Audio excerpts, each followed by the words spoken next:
오늘 오후에 증거할 말씀의 제목은 나만의 나병이 나음, 이런 제목으로 함께 은혜 받고자 합니다. 제목을 한번 따라서 합시다. 나만의 나병이 나음. 나병은 옛날 성경에는 다 문둥병으로 이렇게 번역해 놨는데, 어떤 성경에는 나병, 또 어떤 성경에는 한센병 이렇게 번역했지만 다 같은 거예요. 분명한 한 가지는 구약시대 혈루증이나 마찬가지 이 나병은 천병이고 불치의 병이었다는 사실. 그런데 오늘 이 나만이 그 나병을 고침받은 그런 놀라운 기적을 체험한 거예요.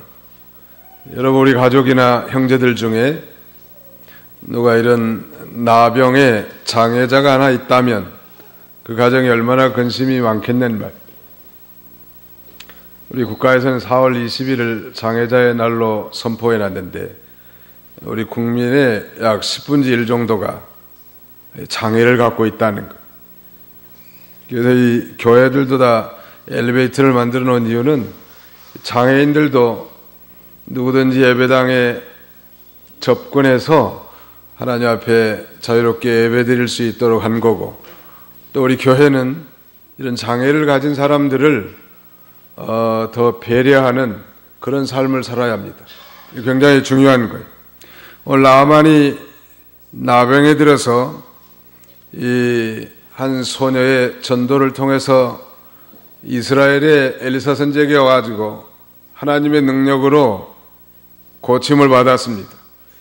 너무 감사해서 예물을 이 엘리사에게 전해줬지만, 엘리사 선지가 무슨 그런 선물 보고 고쳐준 게 아니니까 그걸 거절했는데, 엘리사의 종 성이 게하시라는 사람이 스승을 속이고 그 선물을 갈취했다가 자기에게 이 문둥병이들은 그러니 저주를 받게 되는 내용으로 되어 있습니다.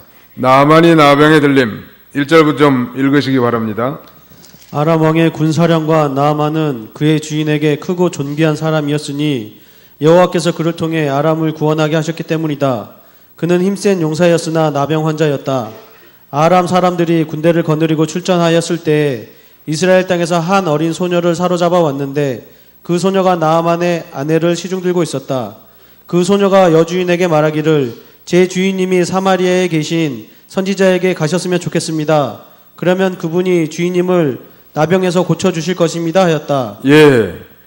나아만이 나병이 들었단 말. 나아만의 인물됨, 나아만은 도대체 어떤 사람인가 1절에 자세히 설명하고 있습니다.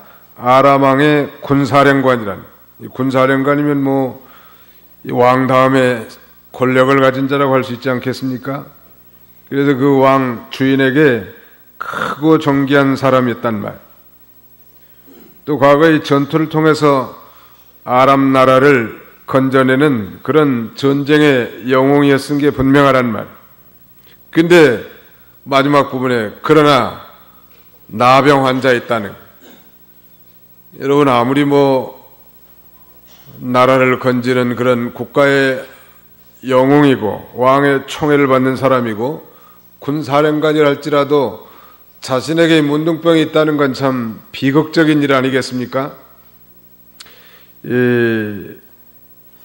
그런데 아람 사람들이 과거에 군대를 거느리고 이스라엘을 침략해가지고 이스라엘 침략에서 얻은 한 어린 소녀 포로가 있었단 말.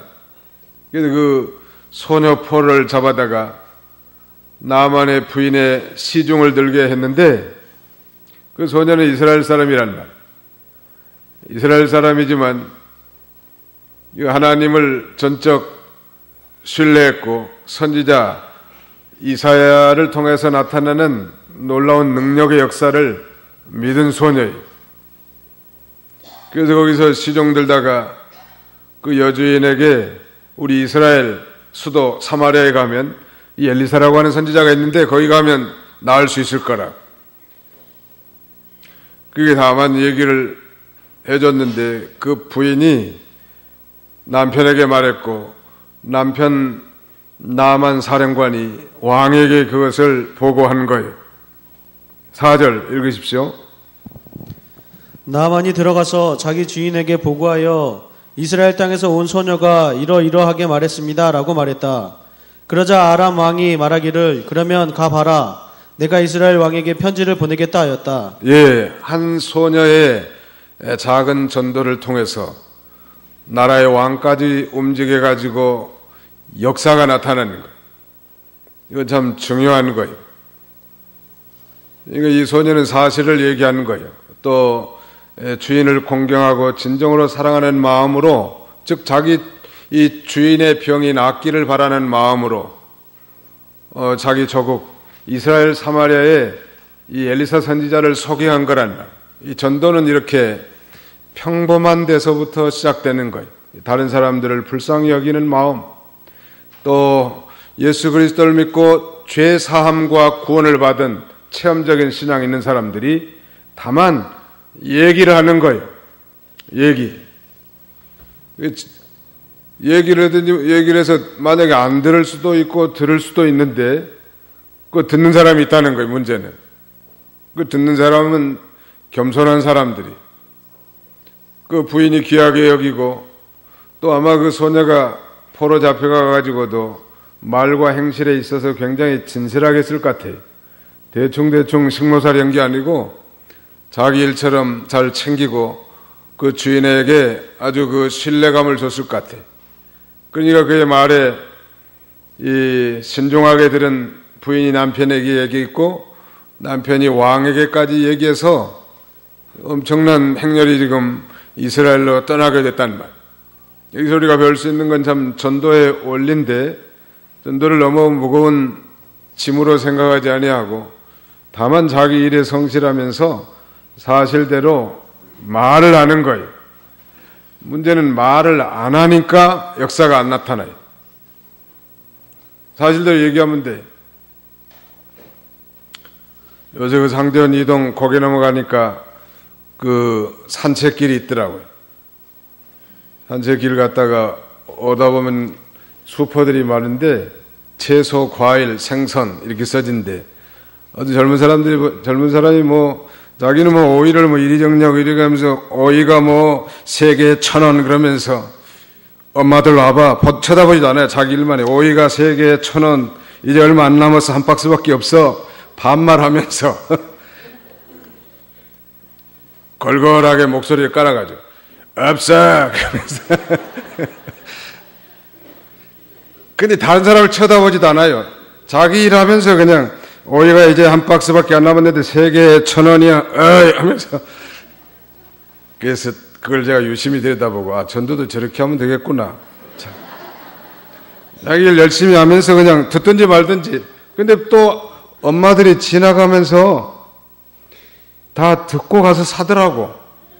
뭐 치맛자락 잡아당겨가지고 뭐 배추포기 살아가는 게 아니요. 그냥 얘기하는 거예요. 우리도 예수 그리스도의 십자가와 부활을 그냥 얘기를 하십시오. 문제는 입을 안 벌리는 게 문제예요. 나라서 합시다. 입을 벌리면 있고 시원찮은 대답이. 다시 합시다. 입을 벌리면 있고 입을 다물면 없습니다. 예. 아무튼 뭐 그렇게 하는 거예요. 그 사람 보니까 사람이 있을 때만 한 게 아니더라고. 없을 때도 왜 그냥 계속 오이를 정리하면서 뭐 내가 보니까 오이 거기 그냥 놔둬도 되는데 요놈 놨다 이쪽으로 놨다 이쪽으로 놨다가 한번 자세히 가서 한번 봐보세요. 아 저렇게 하면 되겠네 전도를. 그런데 그 소리를 듣고 들을 사람들은 오더라는 거예요. 사로. 놀라운 일이죠. 오신 이병 선생님은 연세가 80이신데 과거에 우리 상대원 이동의 전 예배당 근처에 살면서 또 우리 원로 목사님이 전도도 많이 하셨대. 그리고 뭐 그 교회 예배당 수리하는 일, 목수일도 좀 많이 하셨대. 그 전도는 하기는 했지만 뭐 교회 한번 나가본 적이 없대, 80평생. 한 번도 나와본 적이 없는데, 아무튼 무당이나 신이나 뭐 다 쓸데없는 거라고 생각하고. 그랬던 양반이 이제 6년 전에 부인이 세상을 떠났고, 그저께 우리 전도날 아마 우리 집사님들이 가서 얘기를 했는지, 오신 거예요. 이게 자기 생전에는 절대 예수 안 믿을 거라고 생각했는데, 그 교회 나오신 거예요. 이게 듣든지 아니 듣든지 얘기하면 돼. 이 소녀처럼. 우리 이스라엘 수도 사마리아에 가면 능력 있는 선지자가 계시는데 우리 주인이 거기 가서 한번 기도 받았으면 좋겠습니다. 한마디 한 건데 그걸 듣고 왕에까지 전달돼 가지고 왕명이 떨어지는 거예요. 5절에. 그래서 아람 왕이 말하기를 그러면 가봐라. 내가 이스라엘 왕에게 편지를 보내겠다 하였다. 편지 말하자면 서신을 써서 나만에게 보내주고 은 10달란트와 금 6,000개와 의복 10벌 엄청난 양의 예물을 실어가지고 이스라엘 나라로 보낸 것입니다. 6절부터 좀 읽으셔요. 이스라엘 왕에게 편지를 전달했다. 내가 이 편지와 함께 나의 신하 나아만을 왕께 보내니 그의 나병을 고쳐 주십시오. 이스라엘 왕이 그 편지를 읽고 자기 옷을 찢으며 말하기를 내가 이 사람을 죽이기도 하고 살리기도 하는 신이라도 된단 말이냐. 아람 왕이 나병을 고쳐달라고 나에게 이 사람을 보냈으니 너희는 깊이 생각하고 그가 나와 싸울 구실을 찾는다는 것을 확실히 깨달아라 하였다. 예, 이 이스라엘 왕 당시에 이 엘리사 선지자 당시에 이스라엘 왕은 여호람이라는 왕인데 여호람 왕이 깜짝 놀라는 거예요. 말하자면 이 세상에 이 강대국 시리아 즉 아람 나라의 왕이 이렇게 총사령관 군대 총사령관을 대동해 가지고 보낸다고 하니까 이건 정작 우리 이스라엘을 염탐하기 위해서 보낸 첩자들이다. 이게 겁을 잔뜩 먹은 거예요. 마치 동방박사들이 별을 따라오다가 인간적인 생각을 하다가 예루살렘 궁에 들어가 가지고 헤로드 왕 때 대수동이 나서 비참한 살인극이 벌어진 것처럼 놀랐단 말이에요. 그 소식을 엘리사 선지자가 들었습니다. 8절 읽으십시오. 하나님의 사람 엘리사가 이스라엘 왕이 자기 옷을 찢었다는 소식을 듣고 왕에게 사람을 보내 말했다. 어찌하여 왕께서는 왕의 옷을 찢으셨습니까? 그 사람을 제게 보내주십시오. 그러면 그 사람이 이스라엘에 선지자가 있다는 사실을 알게 될 것입니다. 나아만이 군마와 병거를 거느리고 와서 엘리사의 집 문 앞에 서니 엘리사가 그에게 심부름꾼을 보내 말하기를 가서 요단에서 7번 씻으시오. 그러면 당신의 살이 다시 깨끗해질 것이오 하였다. 예. 그 소식을 여호람 왕이 옷을 찢었다는 소식을 들었다는 거예요. 옷을 찢는다는 것은 이스라엘 백성들이 그 분노를 표시하거나 극도의 슬픔을 표시할 때 옷을 찢는 행위인데 왕의 그러한 행동이 엘리사 선지자에게 소문이 들려가지고 자기한테 보내라고. 그래서 이제 나만과 그 일행이 엘리사 집 앞에 당도하게 됐습니다. 9절에 나만이 군마와 병거를 거느리고 와서 엘리사의 집 문 앞에 서니 엘리사가 그에게 심부름꾼을 보내 말하기를 가서 요단에서 7번 씻으시오. 그러면 당신의 살이 깨끗해질 것이오 하였다. 엘리사가 나만에게 보통 상식으로 말하자면 강대국의 군 총사령관이 또 수행원들을 데리고 많은 예물을 가지고 왔다면 보통 상식적으로 말하면 서둘러서 뛰어나가 가지고 아련하고 잘 영접해야 상식이겠건데 전혀 엘리사 선지자는 그렇게 하지 않고 자기의 수종자, 자기 종을 보내 가지고 그 먼 길을 달려온 이 나만 장군에게 이 요단강에 가서 몸을 7번 씻으라는 거예요. 이 나병 환자가 목욕하는 것은 하나님의 이 정결 내식의 율법으로 규정된 사항이란 말이에요. 이거 참 7번만 씻으면 살이 깨끗해질 거라고 그 종을 통해서 말해 줬습니다. 왜 보통 저 같으면 나갔을 것 같아요? 누가 목사님께 기도받으러 왔다고, 그것도 이웃 나라에서 아주 높은 사람이, 그러면 황송해가지고 가서 뭐 머리에다 손을 얹고 하나님 앞에 아주 뭐 간절하게 기도해 줬을 것 같은데 엘리사는 전혀 그렇게 하지 않았습니다. 왜 그랬을까? 아마 이 나아만의 교만함을 깨버리기 위해서, 그래서 이 나아만의 병은 오직 하나님의 능력으로만 치유되는 것을 알게 해주시려고. 만약 사람이 가면 엘리사가 훌륭한 사람이라고, 엘리사가 훌륭한 사자라고 이렇게 소문날지 모르지만 하나님의 능력이나 하나님의 영광이 감소된단 말이에요. 그래서 하나님께만 능력 있고 사람에게는 없는 줄 알게 하려고, 그리고 그 교만함을 제하게 하려고 자기가 직접 나가지도 않고 종을 시켜서 요단강에 가서 7번 미역을 감으라는 거예요. 전에 안약에서 목회하는데 우리 장로님의 처남이 백혈병에 걸렸다는 거예요. 근데 그 처남댁도 다 교회를 나가는데, 저는 뭐 장로님의 동생이 그 죽을 병에 걸렸으니까, 죽을 병에 걸려가지고 뭐 묘자리도 다 받아놨다는 거예요. 그래서 감동이 와서, 그럼 우리도 가서 한번 기도해 주는 게 좋지 않겠는가. 모르면 모르겠거니와 알고 있는데 속에서 감동이 오는데 가만히 있으면 되겠어요? 가만히 있으면 그건 신앙이 아니라. 그래서 가서 간절히 기도해 줬습니다. 간절히는 어떻게 기도하는 거예요? 간이 저리도록 기도해 주는 게 말하자면 아주 간절히 기도해 줬어요. 근데 놀랍게도 그 불치의 병이 완전히 깨끗하게 나온 거예요. 야, 참 대단한 일이구나. 근데 나중에 소문을 들어보니까, 아이고, 이 병은 여기 안양에 우리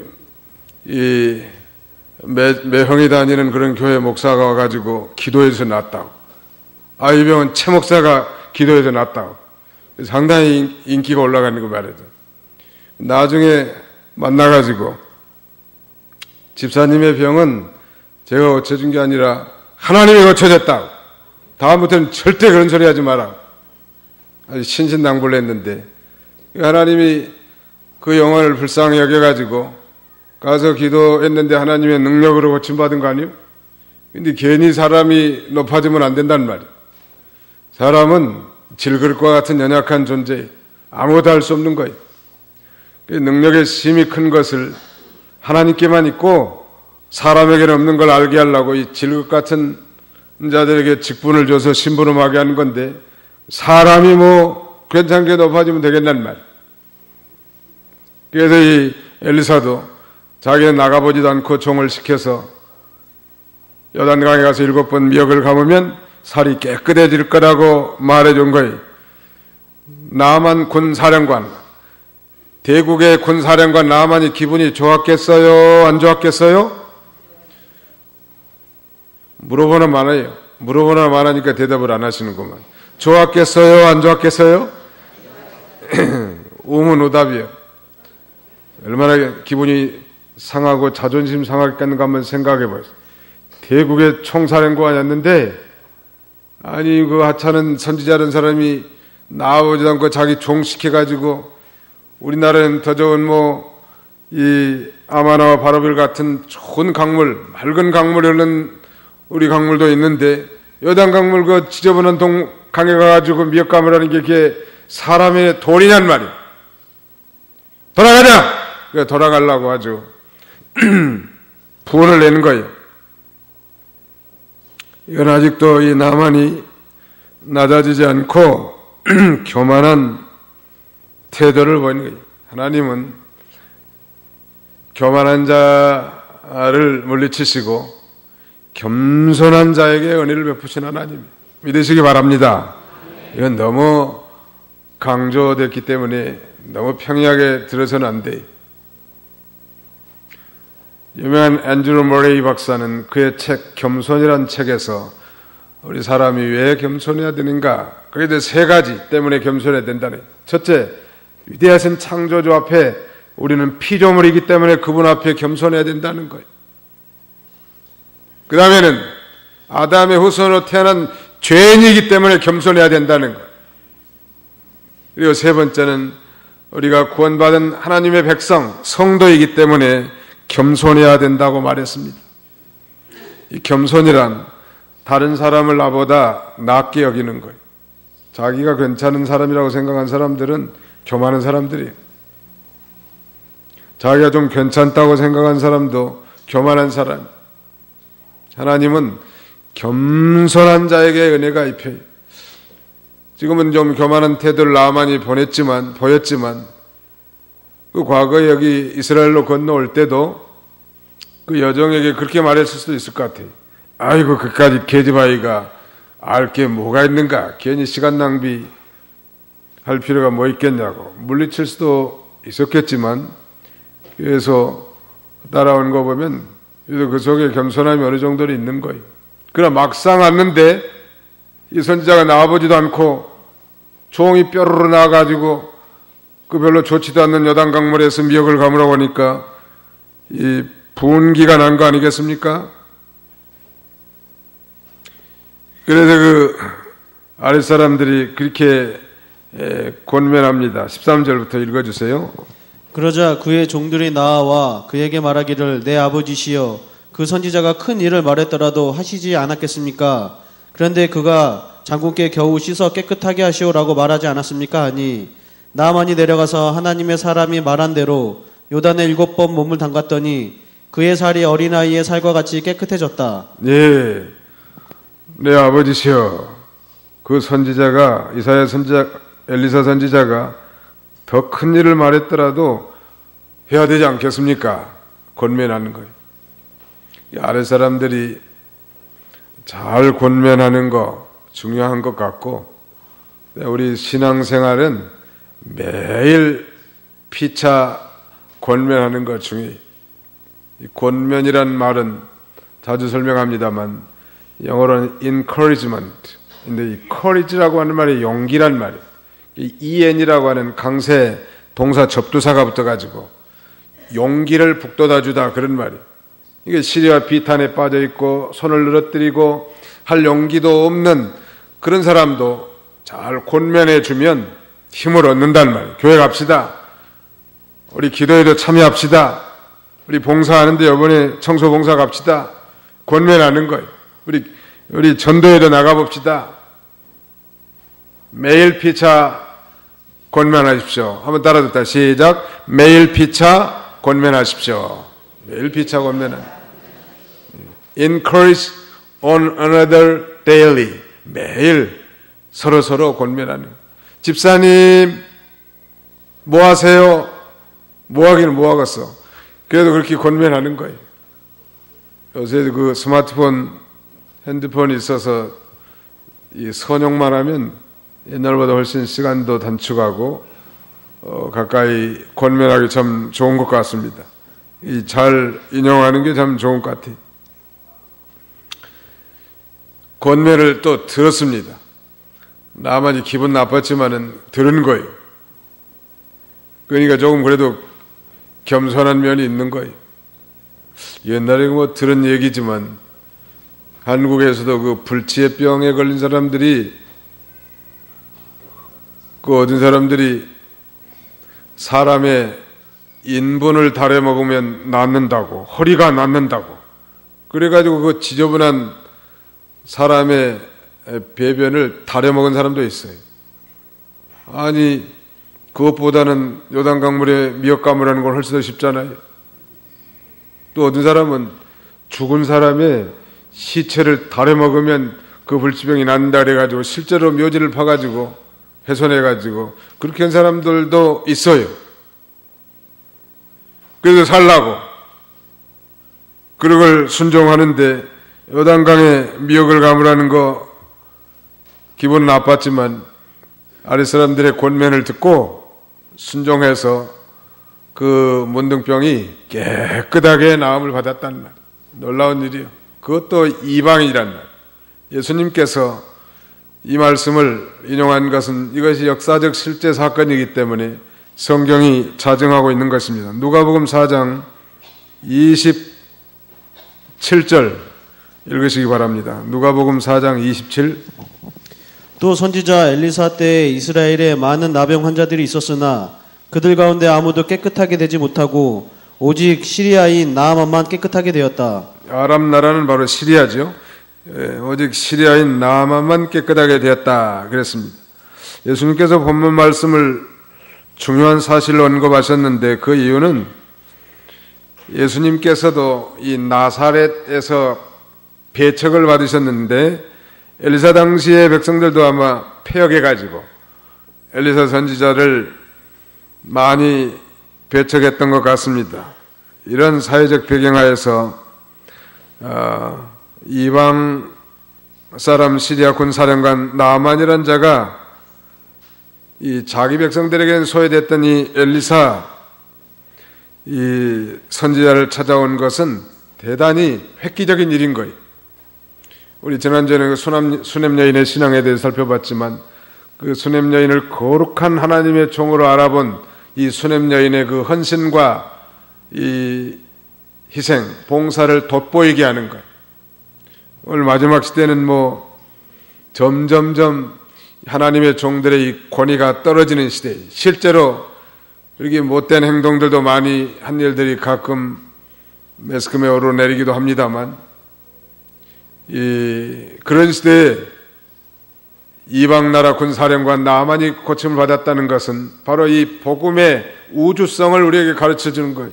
복음은 결코 유대인들만이 이해한 것이 아니라 만민을 위한 복음인 것을 우리에게 가르쳐주고 천하 어디에서든지 겸손히 복음을 받아들인 자는 믿고 구원받는 위대한 역사가 있게 될 것을 우리에게 가르쳐주는 거예요.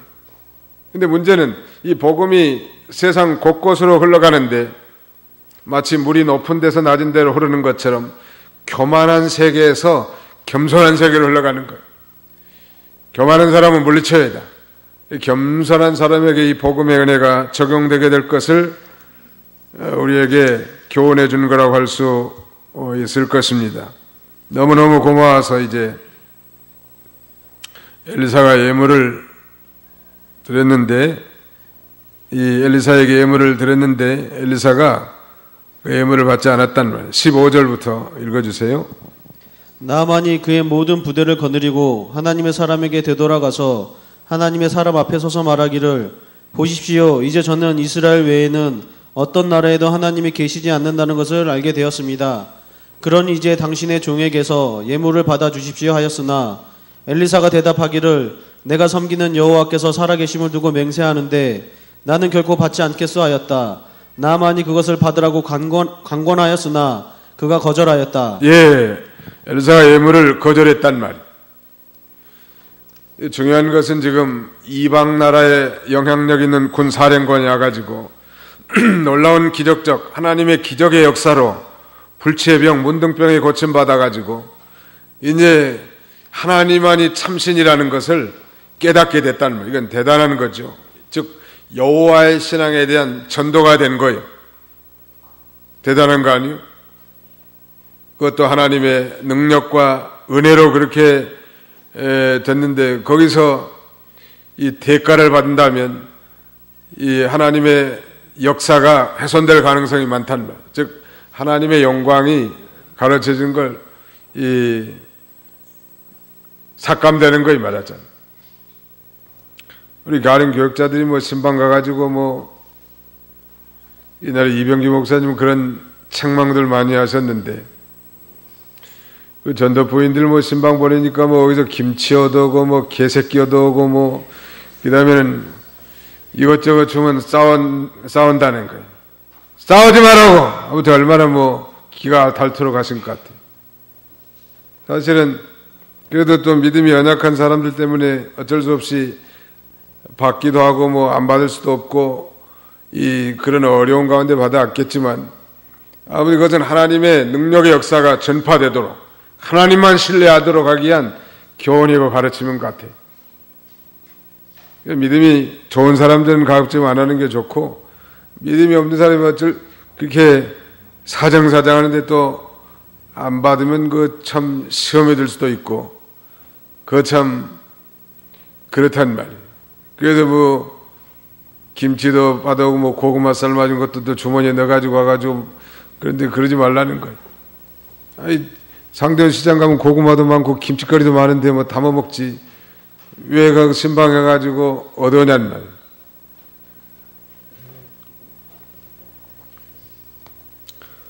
하나님의 일을 대가성 있게 해서는 안 된다는 거예요. 교회에서 다 사례비 받고 다 생활하게 해주는데 목회자도 마찬가지 아니겠습니까? 또 부담스러워 받는 사람도 부담스럽다고. 가서 예배드리고 조용히 올라오는데 뭘 갖다가 주머니에다가 뭐 이것저것 그 정성은 알겠는데 참 마음은 별로 편치는 않아요. 엘리사는 하나님의 역사, 하나님의 영광을 위해서 그렇게 했는데 여기 아직 그런 깊은 세계를 깨닫지 못한 엘리사의 종 이 게하시는 이 스승의 깊은 심오한 뜻을 알지 못하고 달려가 가지고 욕심이 생겨 가지고 거짓말까지 해가면서 좀 달라고 한 거예요. 거의 19절부터 좀 읽어보세요. 엘리사가 말하기를 평안히 가시오 하였다. 나아만이 엘리사를 떠나 얼마쯤 길을 갔을 때 하나님의 사람 엘리사의 사환 게하시가 생각하기를 보라 내 주인이 이 아람 사람 나아만이 가져온 것을 거절하고 받지 않았다. 내가 여호와께서 살아계심을 두고 맹세하는데 저 사람을 쫓아가서 무엇이라도 받아내고야 말겠다 하고 나아만은 뒤쫓아갔다. 나아만이 자기 뒤를 쫓아오는 사람을 보고 병거에서 내려 맞으면서 묻기를 평안하냐 하니 게하시가 대답했다. 평안합니다. 제 주인께서 저를 보내며 말씀하시기를 보시오 방금 에브라임 산지에서 선지자의 제자들 중 청년 2명이 내게 왔으니 이들을 위해 은 1달란트와 옷 2벌만 주시오라고 하셨습니다. 예, 이거 벌써 스승을 빙자해서 지금 거짓말하는 거 아니에요? 언제 엘리사가 무슨 거기 뭐 은 1달란트 2벌만 주라고 했냔 말이에요. 또 에브라임 산지에서 선지자 제자 중 청년 2명이 왔다는데 언제 그랬냔 말이에요. 그러니까 뭐 2달란트하고 은 2달란트하고 그 다음에는 옷 2벌과 함께 사환 2명에게 메어서 게하시 앞에 메고 가게 한 것입니다. 이거 얼마나 부끄러운 일이. 하나님의 그 위대한 영적 고령의 사업에 이 욕심이 들어가 가지고 하나님의 영광을 생각하지 아니하고 양심을 속이고 거짓말하면서 물질을 취하는 거예요. 하나님의 일을 하는 사람들은 물질은 그건 초월하는 거예요. 또 물질 초월한다고 해서 뭐 가난하게 사는 거 아니에요. 저는 그 하나님이 소명하셔서 이제 신학교를 하고 그 다음에는 이 길을 접어들라고 생각할 때 여러 가지 생각이 많이 들더라고. 아이들은 둘이지 뭐 그 다음에는 이거 뭐 앞으로 어떻게 생계를 꾸릴 것인가. 별 생각을 다 해봤죠. 기독교 서점에 가서 좀 일 좀 해볼까. 이제 회사 그만두면.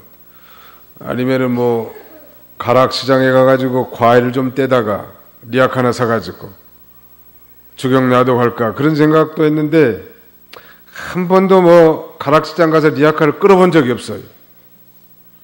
오히려 가락시장 근처에 산 사람들한테 과일만 배가 부르도록 얻어먹었습니다. 하나님이 정말로 하나님 모든 걸 초월해서 믿음의 길을 걸어가면 하나님이 다 책임져 주는 거예요. 믿으시면 아멘 합시다. 사역자들만 그런 거 아닙니다. 우리 성도들도 마찬가지요. 정말 그 중심이 하나님을 향해 있고 하나님의 나라를 위하는 마음으로 산다면 하나님이 풍성하게 살게 하는 게 대개는 다 그렇게 하는 거예요. 근데 물질의 마음이 있으면 아이고 우리 목사님은 돈 좋아한다. 돈 좋아하는 목사를 좋아하는 성도들이 어디 있겠습니까? 또 적어도 이 길을 들어선 사람들은 대개 다 물질을 다 초월한 거예요. 그러려면 뭐 회사나 어디 사업해가지고 돈 많이 벌지 뭐 되려고 이 길을 걸어가겠냐는 말. 그래도 어떻게든지 하나님의 종들은 성도들에게 폐를 끼치지 아니하고 대접을 안 받으려고 하는 것이 성경의 가르침이에요. 그래서 성도들 입장에서는 어떻게든지 대접하려고 하는 게 가르침이에요. 오늘 현대 교회는 사역자들은 어떻게든지 더 받아내려고 하고 성도들은 어떻게든지 더 안 주려고 하고 무슨 뭐 기가 막힐 일이요. 그런 거 옳지 않아요. 사역자들에게 풍성하게 주면 그거 다 하나님 앞에 연보하고 다 믿는 일 할 거 아니에요.